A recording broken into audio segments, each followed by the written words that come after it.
welcome to Graywood Gardening. It is September now in Graywood, and a little while back we welcomed a new little girl into the Graywood family. As exciting as that has been, that also means that I have been neglecting the gardens quite a bit lately. Fortunately, the cottage garden is still doing beautifully. The obedient plant has been a hummingbird magnet, and the goldenrod has been an everything magnet. Here in the veggie garden, I'm also super thrilled at how all of the asparagus is establishing. I planted the crowns in this bed this spring, and everything is just going gangbusters. These are established super well. They have this huge wall of ferny foliage.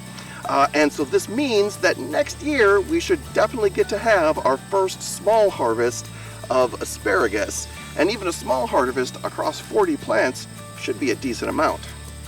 Alright, well on this video I thought we would take a look at a few things here in the veggie garden, starting with finding out whether we got any potatoes from the potatoes that I tried growing in pots. Let's take a look.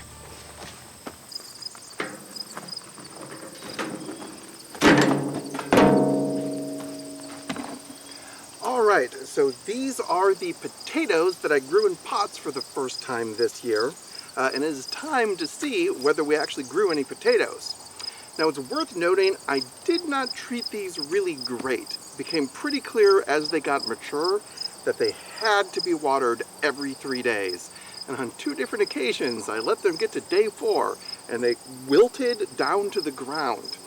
After watering them they did revive, but they were not in great shape after that, so both times they got a little worse. So it's possible if we ended up with a crummy potato harvest, it's because I didn't treat them well. And if we ended up with a good potato harvest, good to know that you can abuse these a little bit and still get potatoes. So let's find out what we're gonna get here.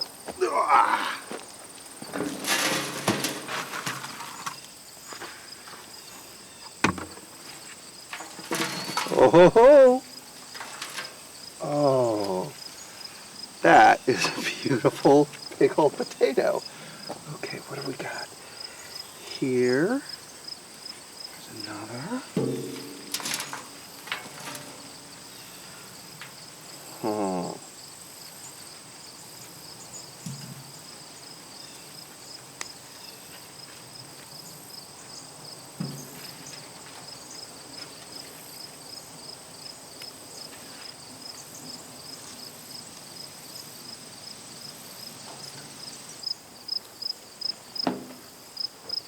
So for this one smaller pot, which is, maybe a foot tall and maybe, 8 inches in diameter, maybe 10 inches in diameter, it looks like we got 1, 2, 3, 4,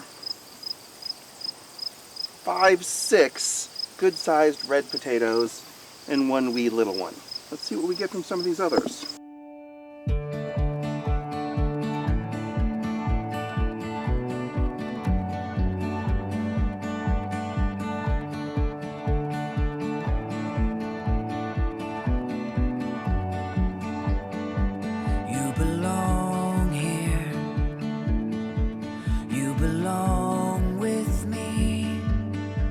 Everything's clear if you choose to see. Just imagine what our love could be. You belong here with me.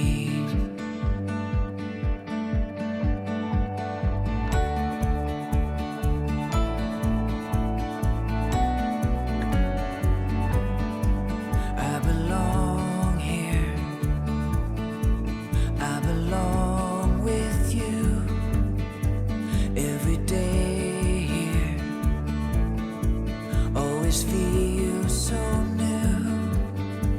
It's amazing what you love. Alright, well this was super awesome. This is, I don't know, we have maybe 10 or 15 pounds of potatoes out of this. They're good sized tomatoes with a bunch of little new potatoes mixed in. I'm super excited despite treating them a little poorly. I think this is a great result. The only downside was this last pot had a big ant's nest in it, so I was fighting the ants off while I was getting the potatoes out. But fantastic, I am thrilled. Next year, I think we're not only going to do this again, but we're actually going to buy some proper potato pots, which I think are a little bit taller, so you get a larger yield out of them. But we definitely want to do more. I'm excited, and honestly, this is much easier than planting potatoes in the ground. 2 thumbs up. It is now the very end of September, and I have been editing this video, and I discovered that all of the footage after the potatoes, the files were corrupted, completely unusable and unrecoverable. Can't even open the video. And unfortunately, we have also had our first hard freeze at the end of September, which has wiped out anything tender in the garden, so I can't actually come back and reshoot all of it. But one thing that I can do, and I do want to talk about, is the brassicas here. So this is cauliflower. I planted seedlings out the 1st or 2nd week of August, which is about 2 weeks later than I really wanted to. And almost as soon as I planted them out, they were getting really aggressively eaten. And I don't know what it was, because obviously it wasn't time for cabbage white butterflies to lay eggs, to hatch into caterpillars, to start eating them like within the 1st week. My best guess is it was the grasshoppers, because we have just crazy grasshoppers everywhere this year. But obviously this crop of cauliflower is lost. We are not getting anything out of it. It has been hopeless for some time now. But what's interesting is in the bed immediately next to this, I planted a bed full of broccoli at the exact same time, very closely related to cauliflower. But in that bed, I put insect netting over it. I didn't do it on this bed, partially because I only had enough for one, and partially because there's the trellis here and it made it complicated to figure out how to do it. But so I put insect netting over the broccoli bed, and that stayed up for, I don't know, a good month or so. And then I started noticing some pretty big holes in it until I actually saw cabbage white butterflies flying around inside the insect netting.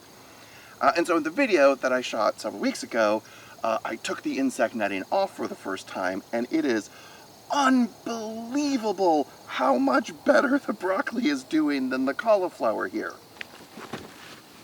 Look at how incredibly well these are doing compared to the sad, sad cauliflower.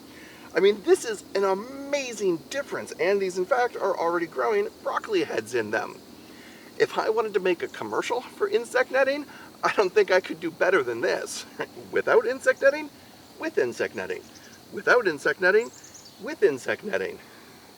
So the results are so dramatically different, in fact, that I actually think there's more going on here than just reducing the pest pressure. The insect netting that I was using was actually like row cover, so maybe I was also getting a benefit from increasing the temperature inside the bed. I'm not sure how much sense that makes, because this was mostly August when it was pretty hot anyway. But also could have been holding moisture in better, lowering evaporation. But certainly some combination of those, maybe a lot of benefit from the pest pressure, a little from the heat, a moderate amount from the moisture, but this is night and day difference. Which means I am definitely going to need to be doing more with insect netting next year, particularly for the fall crops and definitely for the cauliflower.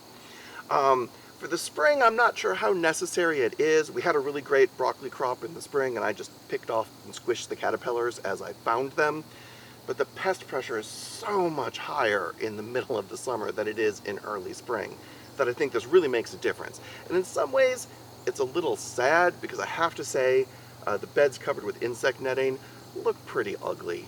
It definitely detracts from the pleasure of being out in the garden when you have just these giant white domes.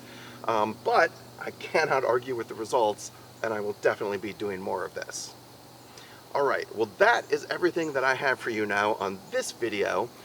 Next time, I actually shot also a couple weeks ago a video catching up on the butterfly garden and the list of everything that the deer have eaten out of the butterfly garden. So that'll be coming up next, and then even though we're heading into October and we've already had a hard freeze, there's still plenty of gardening yet to be done. There are more things to be planted, There's more things here in the veggie garden to be harvested, and of course, a lot of work to be done putting everything to bed. So until next time, happy gardening.